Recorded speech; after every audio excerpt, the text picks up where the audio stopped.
शेती शेतरस्त्याच्या भांडणात आता नोटीस थेट ईमेलवर. आदेश न मानल्यास मिळणार मोफत पोलीस संरक्षण.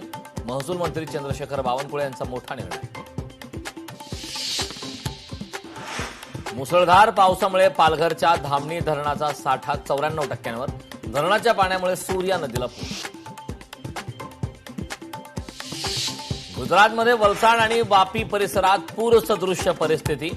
अतिवृष्टीमुळे एक्सप्रेस गाड्या रद्द. अनेक प्रवासी 15 तासांपेक्षा अधिक काळांपासून अडकले. विश्वामित्री रेल्वे स्थानकावर अडकलेल्या प्रवाशांना अन्नाचे वाटप. रेल्वे दीर्घकाळ खोळंबल्याने प्रवाशांची गैरसोय. स्वयंसेवक आणि संबंधित यंत्रणांकडून अन्न वितरणाची व्यवस्था.